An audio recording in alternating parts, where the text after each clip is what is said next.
ज्यांच्यामुळं प्राप्त झाली ते आमचे मार्गदर्शक, आमचे आदर्शवत असणारे व्यक्तिमत्व आणि दिघी भोसरी नव्हे संपूर्ण पिंपरी चिंचवडमध्ये उद्योग जगतामध्ये ज्यांचं नाव खऱ्या अर्थानं गौरवाने घेतलं जातं असं व्यक्तिमत्व म्हणजे आदरणीय जीवनजी जाधव साहेब.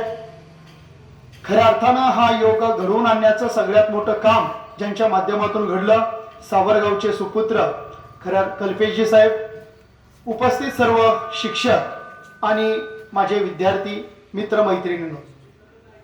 आता आपण सगळ्यांनी टाळ्या वाजवल्या का रे?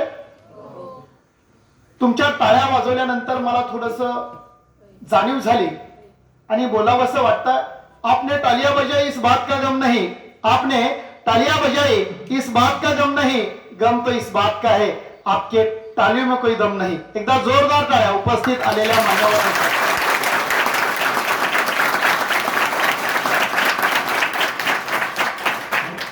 बाबांनो,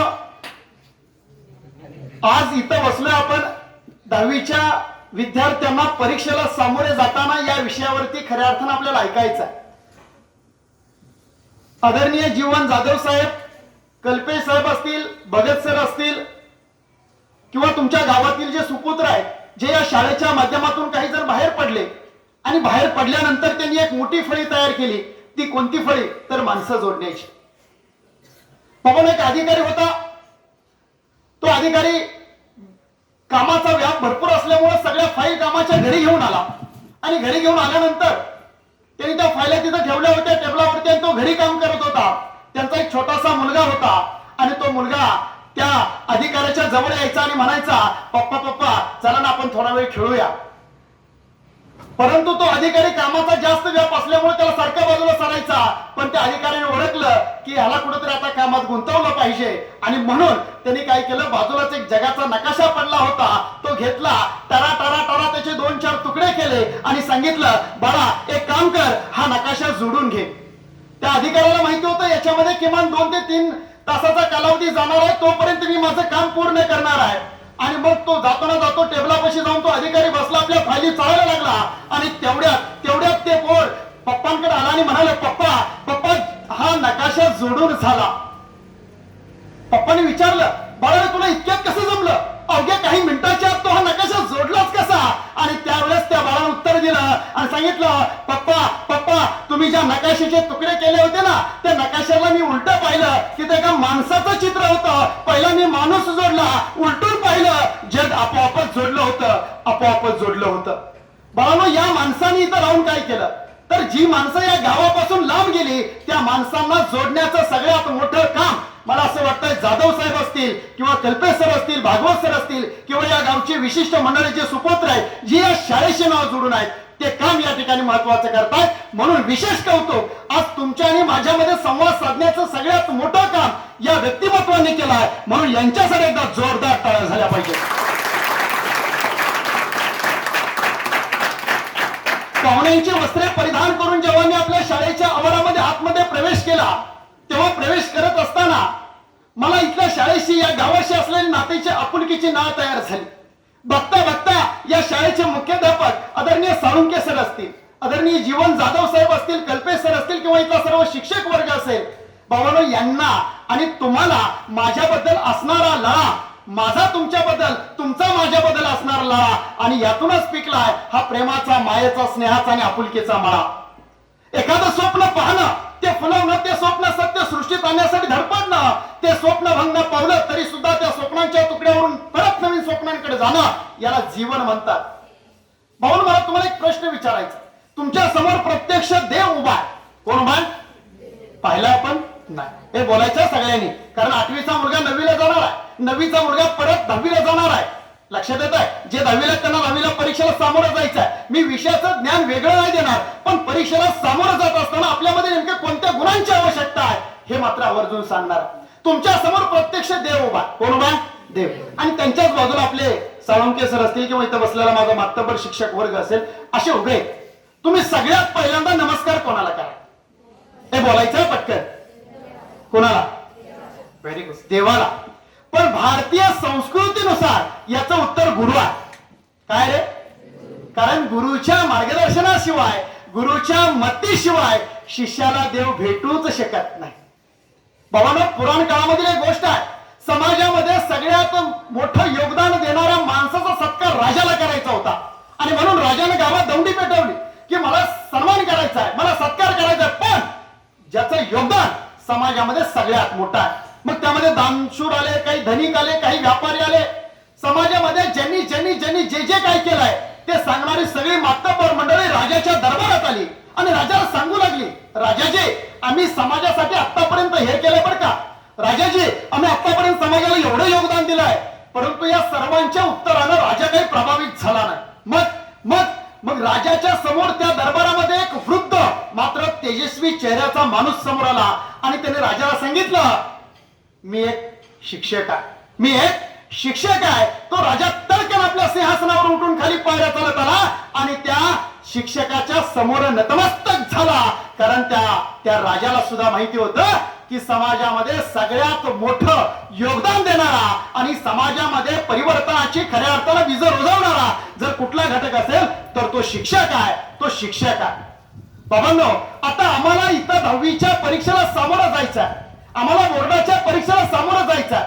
मग परीक्षेला सामोरं जाणं नेमकं काय, येणाऱ्या बोर्डाची परीक्षा देणं म्हणजे नेमकं काय, असं काय त्या परीक्षेचं स्वरूप आहे जे आम्हाला त्या परीक्षेबद्दल मनामध्ये एक वेगळी भावना तयार होते. बाबांनो, परीक्षा म्हणजे दुसरं तिसरं काय, परीक्षा म्हणजे काय, an examination is a formal test of knowledge or ability in a subject or skill.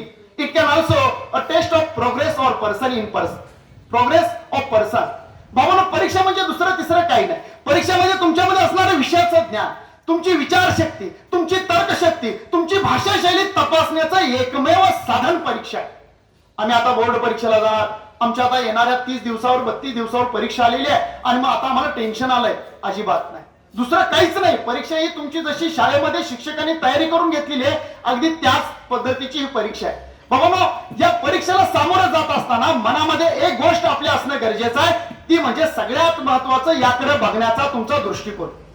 परीक्षेकडे मी कोणत्या दृष्टीने पाहतोय, मला पास व्हायचं, मला उत्तमातील उत्तम गुण मिळवायचे, मला गुणवत्ता यादीत यायचं, मला शाळेमध्ये प्रथम क्रमांकाने उत्तीर्ण व्हायचंय, मला तालुक्यामध्ये प्रथम क्रमांकाने उत्तीर्ण व्हायचंय, मला जिल्ह्यामध्ये प्रथम क्रमांकाने उत्तीर्ण व्हायचंय. नेमकं तुम्ही त्या परीक्षेकडे कोणत्या दृष्टिकोनातून पाहता यावर तुमची ही परीक्षा अवलंबून आहे.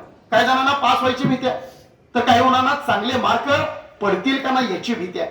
बाळांनो, परीक्षेकडे जर तुम्ही पाहण्याचा दृष्टिकोन बदलला ना तर नक्कीच तुम्हाला चांगलं यश मिळेल.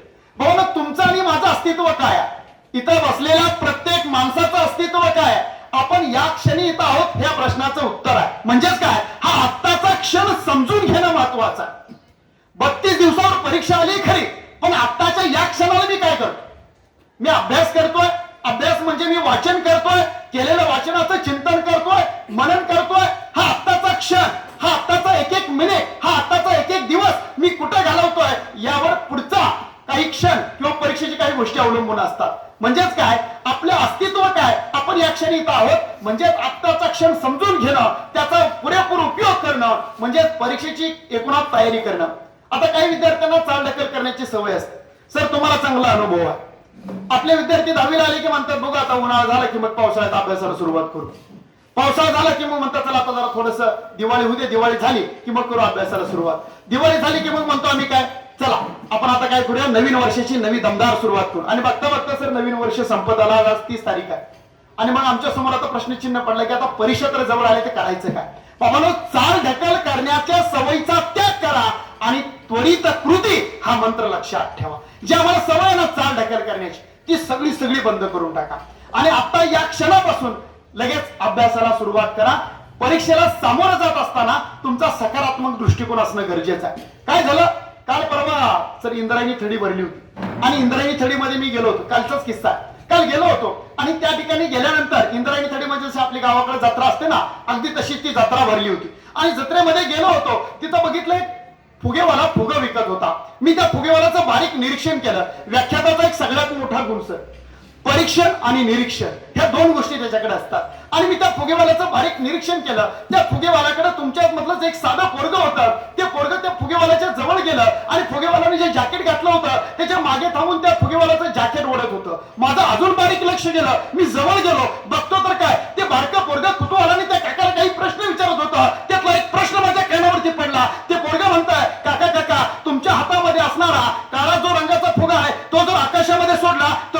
का? या मुलाच्या प्रश्नाचं जिज्ञासेचं मला कौतुक वाटलं. मी अजून जवळ जाऊन ऐकलं आणि त्या काकाने उत्तर दिलं. खूप मार्मिक होतं, खूप सुंदर होतं. त्या काकाला त्यांनी प्रश्न केला, काका तुमच्या हातातला काळ्या रंगाचा दिसणारा फुगा आकाशात उडेल का? त्यावेळेस त्या काकाने सांगितलं, बाबा रे हा फुगा हा रंगामुळे कधी उडत नाही. हा फुगा कधी रंगामुळे उडत नाही, तर त्याच्या आतमध्ये जे काही आहे ना त्यामुळे तो आकाशात उंचच्या उंच जातो. बाबांनो, त्यातून मला एक गोष्ट खूप चांगली शिकण्यासारखी मिळाली. त्याच्या आतमध्ये जे आहे ना त्यामुळे तो उंचीवर जातो. म्हणजे आमच्यामध्ये काय आहे, त्या एखाद्या घटनेकडे पाहण्याचा दृष्टिकोन काय आहे, तो सकारात्मक आहे का? तो सकारात्मक दृष्टिकोन असेल तरच आम्ही उंची गाठू किंवा उंचीवर जाऊ. म्हणजेच काय, तुमच्यामध्ये सकारात्मक मानसिकता ही सगळ्यात मोठी गोष्ट आहे. ही आपण सगळ्यांनी लक्षात ठेवली पाहिजे. म्हणजे मला आता बोर्डाच्या परीक्षेला सामोरे जाताना मी नापास तर होणारच नाही, मी उत्तमातील उत्तम गुणांनी पास होणार आहे. किंबहुना मला माझ्या शाळेचं नाव गाव लेवलला, तालुक्याला किंवा जिल्हा पातळीवर गाजवता येईल का, तेवढ्या गुणांनी उत्तीर्ण होता येईल का, यासाठी मी स्वतः प्रामाणिक प्रयत्न करणार आहे. त्यासाठी आवश्यक आहे ती म्हणजे सकारात्मक मानसिकता. बाबांनो, काही मुलांना ध्येयवादी होताना किंवा ध्येय ठरवताना अडचणींना सामोरं जावं लागतं. काही विद्यार्थी ठरवतात की मला सर एवढे टक्के गुण मिळवायचे, मी मिळवणारच. काही विद्यार्थी म्हणतात सर मला 90% पुढेच मार्क्स मिळवायचे, मला 75% पुढेच मार्क्स मिळवायचे. काही विद्यार्थी ठरवतो मला चांगल्या टक्क्यांनी पास व्हायचं. हो रे राजा, तू 100% योग्य विचार करतोय, पण त्या ध्येयावरती एकरूप होणं ही खूप महत्वाची गोष्ट आहे. बाबांनो, हर सपने को अपनी सांसों में रखो, हर मंजिल को अपनी बाहों में रखो, हर जीत आपकी है. बस अपने लक्ष्य को अपनी निगाहों में रखो, अपने लक्ष्य को अपनी निगाहों में. आपलं लक्ष्य, आपलं ध्येय हे आपल्या समोर असलं पाहिजे. अर्जुनाची गोष्ट तुम्हाला माहिती आहे. गुरु द्रोणाचार्य शिष्यांना धनुर्विद्या शिकवत होते आणि धनुर्विद्या शिकवत असताना त्यांनी एक लाकडी पक्षी लक्ष्य म्हणून विद्यार्थ्यांच्या समोर ठेवला, त्यांच्या शिष्यांच्या समोर ठेवला. आणि गुरु द्रोणाचार्यांनी सर्व शिष्यांमधील एका शिष्याला विचारलं, बाबा रे तुला त्या झाडावरती काय दिसतं?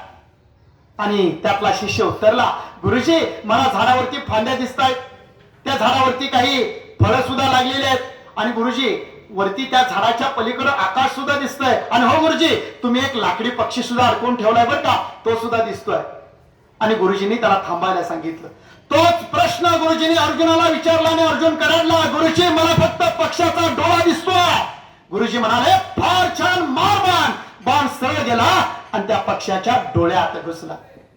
बाबांनो, आपल्याला आपल्या ध्येयावरती लक्ष केंद्रित केल्याशिवाय आपण आपलं ध्येय गाठू शकत नाही.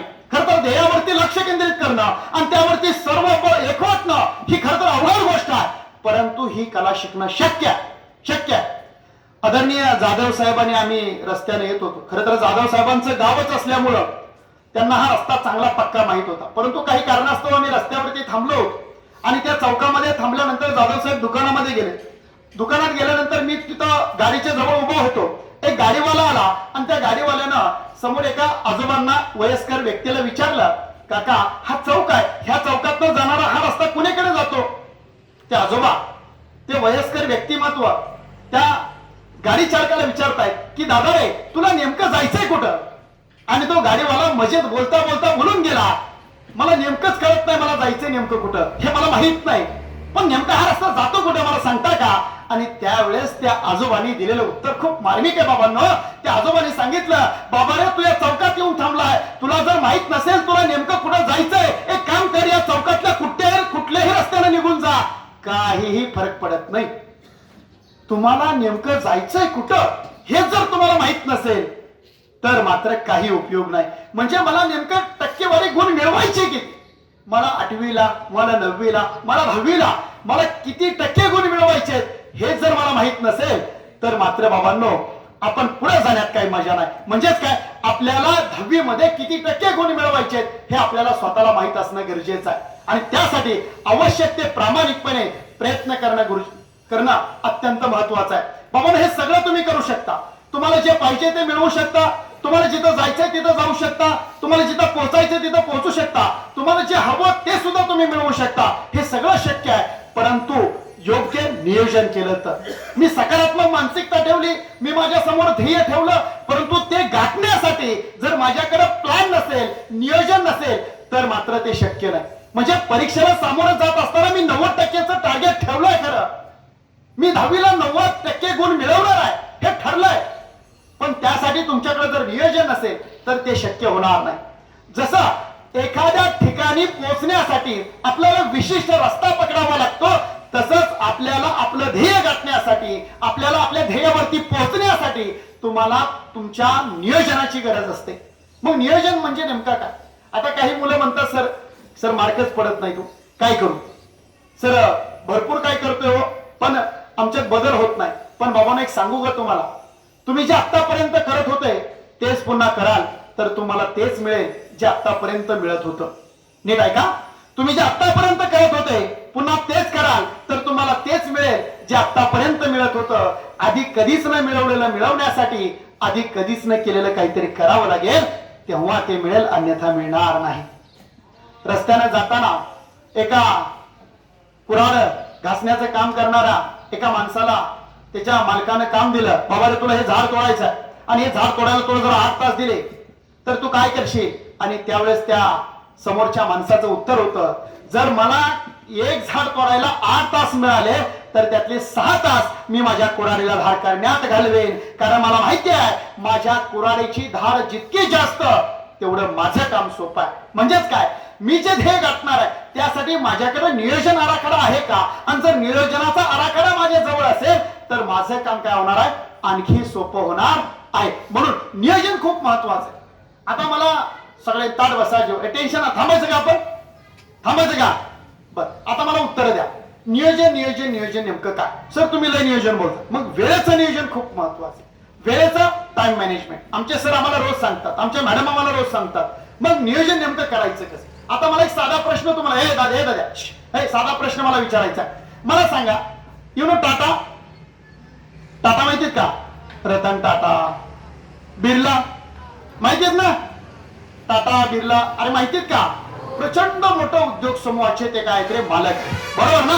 आता मला एक सांगा, टाटा आणि बिर्ला या लोकांना आपल्याला भेटायचं आहे, हे ठरवलं आपल्याला उद्या जायचंय. मी सरांना विनंती करतो, साळुंके सरांना, की आमच्या 8वी ते 10वीच्या सगळ्या मुलांना आपल्याला भेटायला घेऊन जायचं. काय करावं लागेल तुम्ही सांगा आम्हाला, काय करावं लागेल ते पटापटा मला.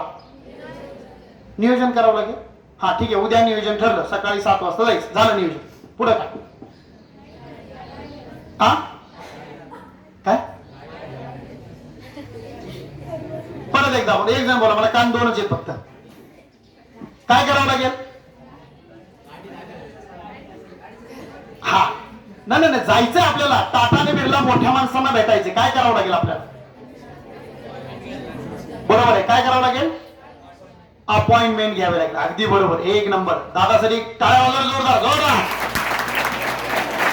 उद्या त्या बाबाला भेटायला जायचं म्हणजे आम्हाला सुद्धा अपॉइंटमेंट घ्यावी लागणार बरं का. ही मोठी माणसं आहे बघा. काय घ्यावी लागणार आपल्याला? अपॉइंटमेंट घ्यावी. अपॉइंटमेंट म्हणजे काय रे? अगोदर वेळ. आम्ही असं सावरगाववरून श्री ज्ञानेश्वर विद्यालयातील विद्यार्थी भेटायला येत आहोत, येऊ का? ते म्हणजे थांबा, आमचं शेड्यूल बघू द्या आम्हाला. बरोबर, अपॉइंटमेंट घ्यावी लागेल, हरकत नाही. मला एक सांगा, पुढचा ताळ बसा, जिवंत बसा रे, जिवंत बसा. हा मला एक सांगा, आता किती दिवस अगोदर अपॉइंटमेंट घ्यावी लागेल? 5 दिवस, अजून 10 दिवस, महिना. बाबा मोठी व्यक्ती ना, महिना, कदाचित 2 महिने लागतील बरं का, कारण जरा टाइम शेड्यूल त्यांचं टाईट असू शकतं, है का ना? बघा, अपॉइंटमेंट घ्यावी लागेल. 1 महिना, 2 महिना, 10 दिवस, 15 दिवस हा कालावधी जाऊ शकतो. आता पुढचा प्रश्न नीट आहे का? किती वेळासाठी आपल्याला ते भेटतील रे? 5 मिनिटं. लय जवळचा आपल्या भागातला 10 मिनिटं, नाही नात्यातनं आला जरा इकडून ओळखीतनं 15 मिनिटं, लयत लय अर्धा तास. बरोबर, ह्याच्या पलीकडे ते आपल्याला भेटणार. हे नीट आहे का? नीट आहे का? आता माझा पुढचा प्रश्न आहे, आपल्याला टाटा बिर्लांना भेटायचंय, अपॉइंटमेंट घ्यावे लागेल. 10 दिवस, 15 दिवस, 20 दिवस, 1 महिना, 4 महिने, 6 महिने अगोदर, 5 मिनिटासाठी, 10 मिनिटासाठी, 15 मिनिटासाठी, 20 मिनिटासाठी. नीट आहे का? टाटा बिर्लाच्या बंगल्याच्या बाहेर एक वॉचमॅन उभा. कोण उभा रे? कुठलंही काम कमी नसतं, मी तसं मला म्हणायचं नाही, पण एक वॉचमॅन उभा आहे आणि त्या वॉचमॅनला भेटायचं. आता काय करायचं? अरे वा, डायरेक्ट भेटायचं. कसं करायचं रे? तिथं नो अपॉइंटमेंट, काहीच गरज नाही. 2 महिने 3 महिने अगोदर नाही, 5 मिनिटं 10 मिनिटं नाही, अगदी 15-20 मिनिटं जेव्हा आपल्याला वाटते तोपर्यंत गप्पा मारायच्या. बरोबर ना? आता नीट ऐका, टाटा बिर्लांना भेटायचं अपॉइंटमेंट घ्यावे लागेल. त्याच घराच्या बाहेर वॉचमॅन उभा आहे, त्याला भेटायचं म्हटलं तर आपण डायरेक्ट जाऊन भेटू शकतो. या दोघांमध्ये असा फरक का?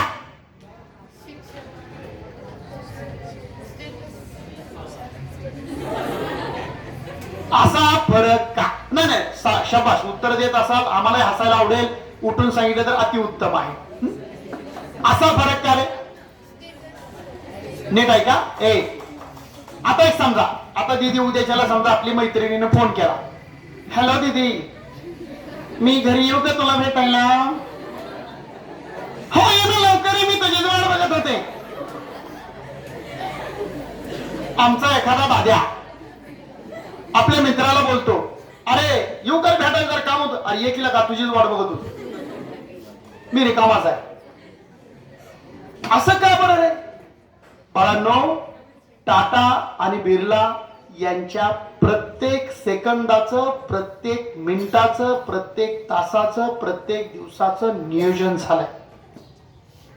त्याच घराबाहेर असणाऱ्या त्या वॉचमॅनचं नियोजन नाही. त्याला फक्त एवढंच माहिती आहे की मी इथं येणाऱ्या जाणाऱ्याशी बोलणार आहे, बस. तुम्ही ठरवायचंय की तुम्हाला टाटा बिर्ला यांच्या रांगेत जाऊन बसायचंय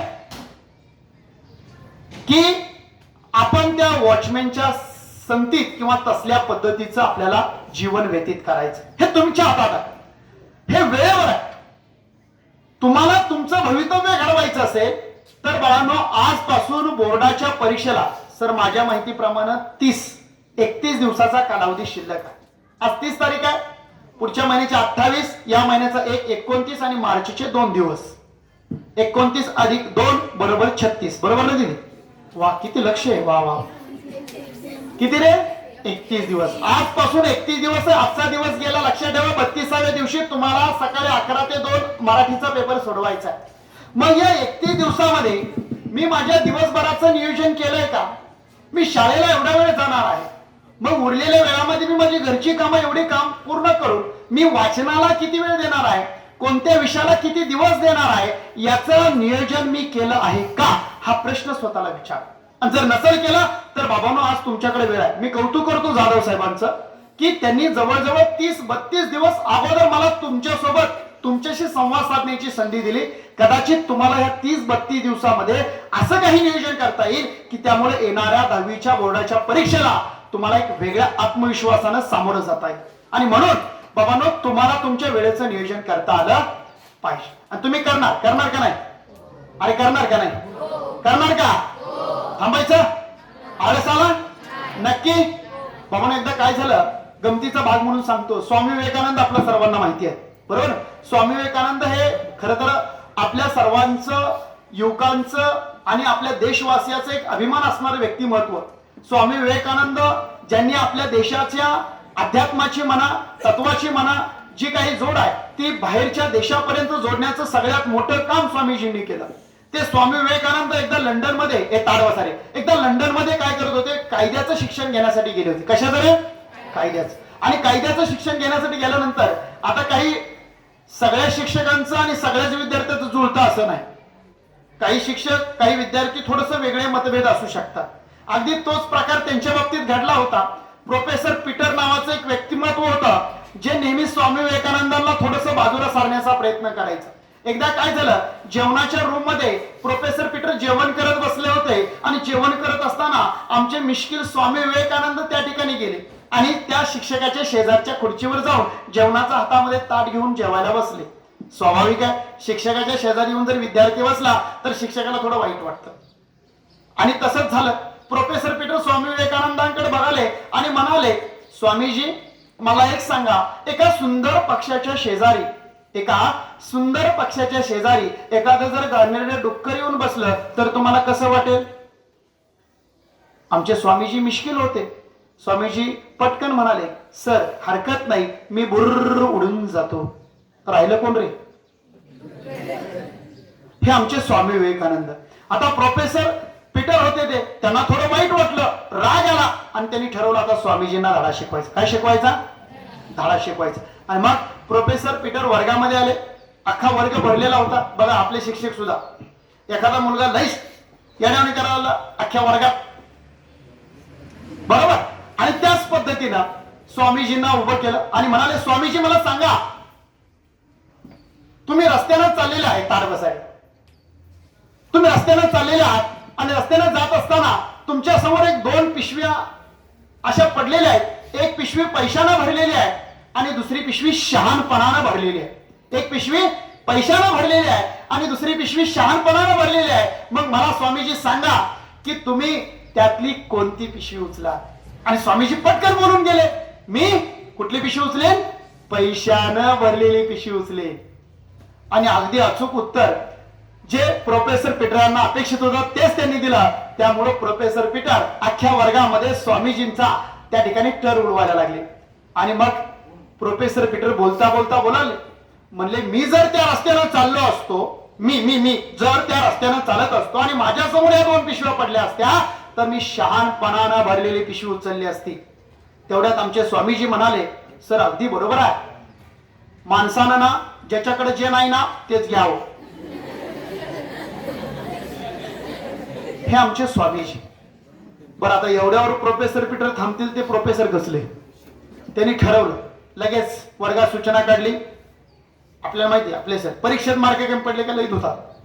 लगेच परीक्षा डिक्लेअर केली, परीक्षाही झाली, निकालही लावला, प्रत्येकाला पेपर द्यायला सुरुवात केली. आणि प्रोफेसर पीटर यांनी मुद्दाम स्वामीजींच्या पेपरच्या खाली इडियट हा शब्द लिहिला होता. कुठला रे? इडियट. सगळ्यांना वर्गात पेपर दिले, सगळ्यांनी पेपर घेतले, सगळे पेपर घेऊन शांत राहिले. स्वामीजींच्या हातात पेपर आला, स्वामीजींनी सुद्धा पेपर पाहिला. तेवढ्यात आपल्याला मॅडम सर विचारत, ए कोणाला काही शंका आहे का रे? स्वामीजींनी हात वर केला, सर मला शंका आहे. उभा राहा, काय अडचण काय तुझी? सर तुम्ही मार्कच द्यायचे विसरले, चुकून तुम्ही फक्त तुमची सहीच केली. माझ्या माहितीप्रमाणे सही फक्त आपण आपल्या नावाचीच करतो, दुसऱ्याच्या नावाची नाही करत. हे आमचे स्वामीजी मिश्किल होते, तेवढेच विनोदी होते आणि सगळ्यात महत्वाचं म्हणजे आमच्या सर्वांचा स्वाभिमान होते, युवकांची प्रेरणास्थान होते. हा एक गमतीचा भाग बाजूला सारून द्या. बाबांनो, आम्हाला 10वीच्या परीक्षेला सामोरे जात असताना अत्यंत महत्वाची गोष्ट, त्या परीक्षेकडे आम्ही सकारात्मकतेने बघणार आहे, त्याचबरोबर आम्ही आमच्या समोर ध्येय ठेवणार आहे. त्याच्याही पलीकडे जाऊन आम्हाला प्रत्येक सेकंदाचा, प्रत्येक तासाचा, प्रत्येक दिवसाचं नियोजन करायचं आहे. पण हे करत असताना आमच्या आतमध्ये एक सगळ्यात महत्वाचा विश्वास असणं गरजेचं आहे. काही मुलं सर परीक्षेला मार्क कमी पडले की नाराज होतात. आहेत, सर मला चाचणीला मार्क कमी पडले, मला सामाईला कमी पडले, सर मला सराव पेपरला मार्क कमी पडले, सर मी नापास झालो, सर या विषयात मी पास होईल का नाही असा भीतीदायक जरा वाटतंय. दादा रे, एक सांगतो तुला, ज्या माणसाला स्वतःवरती विश्वास आहे, ज्या माणसाला स्वतःच्या मनावरती, स्वतःच्या मनगटावरती विश्वास आहे, तो माणूस काही करू शकतो. ज्याला आम्ही आत्मविश्वास म्हणतो, कॉन्फिडन्स म्हणतो. काही जणांनी न्यूनगंड तयार केलाय मनामध्ये की मला जमेल का नाही, मला येईल का नाही, मी या परीक्षेला कसं सामोरं जाऊ, मला भीती वाटते. सोडून दे. न्यूनगंड म्हणजे काय रे? आपण काय आहोत किंवा असायला हवं यामधलं अंतर. हे अंतर जेवढं वाढत जाईल ना तेवढी मनामधली भीती, न्यूनगंड वाढत जाणार. बाबांनो, तुम्हाला मांजर माहिती आहे? मांजर माहिती आहे? एवढं मोठं मांजर असतं की नाही? एवढं मोठं असतं, छोटं मांजर असतं. त्या मांजराला घरी गेल्यानंतर प्रयोग करा, फक्त जपो ना. त्या मांजराला कधीतरी आरशासमोर नेऊन बघा. ते मांजर आरशामध्ये जेव्हा पाहतं ना तेव्हा ते स्वतःला वाघ समजतं. काय समजतं रे? I am tiger. वाघ समजतं. बघा तुम्ही हा प्रयोग करून बघा. आता इथून पुढे 10वीच्या सगळ्या विद्यार्थ्यांनी स्वतःला वाघ समजायचं. तुम्ही एकदा स्वतःला वाघ समजायला लागले ना, बघा तुमचं एक एक पाऊल वाघाच्या सारखा आत्मविश्वासानं पडेल. कारण बाळांनो, उगवणारा दिवस हा प्रत्येकाचा वेगळा. प्रत्येक दिवस हा आपल्याला काहीतरी घेऊन जातो. प्रत्येक दिवसामधून आपल्याला काहीतरी प्रेरणा मिळते. प्रत्येक दिवस हा नवा आहे. आपण या प्रत्येक दिवसामध्ये काही ना काहीतरी वेगळे पण करू शकतो. ही सगळ्यात मोठी गोष्ट. आणि म्हणून आपल्याला येणाऱ्या परीक्षेला आत्मविश्वासानं सामोरं जायचं. बाबांनो, विल्मा रुडॉल्फ नावाची अमेरिकेच्या टेनिसी या छोट्याशा गावामध्ये जन्माला आलेली मुलगी. जन्माला ज्यावेळेस ती आली ना, अवघ्या वयाच्या 4थ्या वर्षी तिला लोहितांग ज्वर आणि निमोनिया झाला. बाबांनो, ती या रोगाच्या आजारातून मरणारच, परंतु मरणाच्या दाड्यातून ती बाहेर आली खरी, परंतु तिला पोलिओ झाला. पायानं ती हातापायानं लोळी पांगळीच झाली. डॉक्टरांनी तिला सळे असणारे बूट वापरायला दिले आणि सांगितलं की तू कधीच जमिनीवरती पाय ठेवू शकणार नाही, कधीच. आईला म्हणाले, आई खरं का ग, मी जमिनीवरती कधीच पाऊल ठेवू शकणार नाही. आणि त्यावेळेस तिची आई तिला म्हणाली, बाळा रे, देवानं दिलेल्या तुझ्या आतल्या आंतरिक गुणांच्या विश्वासाच्या बळावरती तू काही करू शकते. आई आई मला धावायचंय. पोलिओ ग्रस्त मुलगी काय म्हणते, आई मला धावायचंय. आणि त्या आईने सांगितलं, तुझी खरंच अशी इच्छाशक्ती असेल ना बाळा, तर तुला कोणी थांबवू शकत नाही. बाबांनो, अवघ्या वयाच्या 90व्या वर्षी डॉक्टरांनी दिलेल्या सळईचे बूट बाजूला काढून टाकले आणि जमिनीवरती पहिलं पाऊल ठेवलं. एक एक एक एक पाऊल ती चालू लागली आणि वयाच्या 13व्या वर्षी तिनं धावण्याच्या स्पर्धेत भाग घेतला. धावण्याच्या स्पर्धेत भाग घेतला. मागे राहिली, मागे राहिली, मागे राहिली, मागे राहत राहत राहत एक दिवस ती धावण्याच्या स्पर्धेत पहिली आली. वयाच्या अवघ्या 15व्या वर्षी अमेरिकेतील टेनेसी विद्यापीठामध्ये तिला प्रवेश मिळाला आणि त्या ठिकाणी एड डेम्पल नावाचे प्रशिक्षक भेटले. आणि त्या प्रशिक्षकाला ती म्हणाली, सर मला धावायचं आहे. नुसतं धावायचं नाही सर, मला ऑलिम्पिक मध्ये धावायचं. बाबांनो, ऑलिम्पिक ही उत्तमातील उत्तम खेळाडूशी असणारी स्पर्धा असते.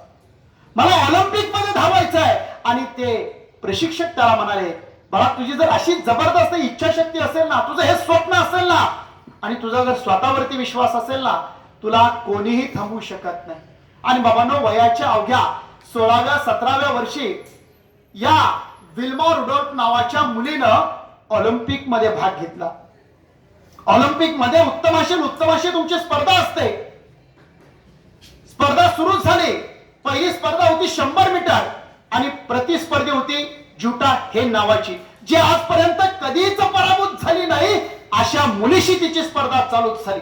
बघता बघता 100 मीटर पार लागली. विल्मा धावते धावते, बघतो तर काय 100 मीटरचा टायमिंग संपला. विल्मानं पहिलं सुवर्ण पदक पटकावलं. दुसरी स्पर्धा चालू झाली 200 मीटरची. 200 मीटर स्पर्धेत बघतो ना काय विल्मानं वेग घेतला, दुसरं सुवर्ण पदक पटकावलं. तिसरी स्पर्धा चालू झाली 400 मीटर रिले स्पर्धा. 400 मीटर रिले मध्ये 4 खेळाडू असतात. 100 मीटर अंतरावरती ते थांबलेले असतात आणि त्यांच्या हातामध्ये एक बॅटन असतं. विल्मा रुडोल्फ आणि जुटा हेन ह्या दोघीही त्या संघाच्या आधारस्तंभ होत्या. बाबांनो, ह्या पहिल्या 3 ज्या मुली होत्या त्यांनी व्यवस्थित बॅटन हाताळलं होतं. विल्माच्या वेळी मात्र ते बॅटन खाली पडलं. बघतो ना बघतो समोर पाहिलं जुटा हेन वेग घेते. विल्मानं ते बॅटन उचललं तात्काळ. वेगानं वेगानं विद्युत लता यंत्रवत धावत धावत ती गेली आणि तिनं तिसरं सुवर्ण पदक पटकावलं. 1960च्या ऑलिम्पिकचा इतिहास काढून बघा. पोलिओनं ग्रस्त असणारी मुलगी ती ऑलिम्पिक मध्ये तब्बल 3 सुवर्ण पदक जिंकते, ती विल्मा रुडोल्फ. समस्या असूनही काही लोक यशाच्या शिखरावरती पोहोचतात. मग आम्ही कोणती कारण सांगतो, सर स्वाध्याय पूर्ण नाही झाला हो, सर हे कारण आहे हो, सर मला जमलंच नाही हो. अरे समस्या असून सुद्धा तुम्ही जर इतिहास वाचला ना बाळांनो या लोकांचा, मग तुमच्या लक्षात येईल की या माणसांचे प्रयत्न किती मोठे आहेत, किती अथांग आहेत, की त्या आत्मविश्वासाच्या बळावरती ही माणसं यशाच्या शिखरावरती पोहोचली. आणि म्हणून आपण सर्वांनी ही बाब अत्यंत गांभीर्याने घेणं गरजेचं आहे की आत्मविश्वासाच्या बरोबर तुमच्यामध्ये सगळ्यात मोठी गोष्ट आहे की आपण प्रयत्नवादी असलं पाहिजे. प्रयत्न हे रत्न परमेश्वरानं फक्त आणि फक्त मानवाला बहाल केलाय, बस दुसरं कोणाला नाही. त्या प्रयत्नाच्या बळावरती अनेक अनेक गोष्टी माणसानं साध्य केल्या. बाबांनो, हिंदीमध्ये आपण म्हणतो बघा, कोशिश करने वालों की कभी आवाज नाही आला, कोशिश करने वालों की कभी हार नहीं होती, कोशिश करने वालों की कभी हार नहीं होती. बरोबर है. लहरों से डरकर नौका पार नहीं होती. नन्ही चींटी जब दाना लेकर चलती है, चढ़ती दीवार पर से 100 बार फिसलती है, चढ़कर गिरना गिरकर चढ़ना ना करता है, आखिर उसकी मेहनत बेकार नहीं होती. कोशिश करने वालों की कभी हार नहीं होती. आवाज नहीं. कोशिश करने वालों की कभी हार नहीं होती. डुबकिया सिंधू में गोताखोर लगाता है. गोताखोर पाण्यामध्ये जाऊन नाणं शोधणारा माणूस डुबकिया सिंधु में गोताखोर लगाता है, खाली हाथ लौट आता है। मिलते ना सहज ही मोती गहरे पानी में, बढ़ता दुना उत्साह उसी हैरानी में। मुट्ठी उसकी खाली हर बार नहीं होती, मुट्ठी उसकी खाली हर बार नहीं होती। कोशिश करने वालों की कभी कोशिश करने वालों की कभी असफलता एक चुनौती, उसे स्वीकार करो। असफलता एक चुनौती, उसे स्वीकार करो। क्या कमी रह गई देखो और सुधार करो। जब तक ना सफल हो नींद चैन को त्यागो तुम, जब तक ना सफल हो नींद चैन को त्यागो तुम। संघर्षों का मैदान छोड़ मत भागो तुम। कुछ किए बिना ही एवानो, कुछ किए बिना ही जय जयकार नहीं होती। कोशिश करने वालों की कभी कोशिश करने वालों की कभी तेव्हा प्रयत्नवादी व्हा, कारण प्रयत्न हे रत्न परमेश्वरानं फक्त आणि फक्त मानवाला बहान केलेलं आहे. भावांनो, आश्रमामध्ये जाऊन शिकण्याची पूर्वीच्या काळी प्रथा होती. आता शाळा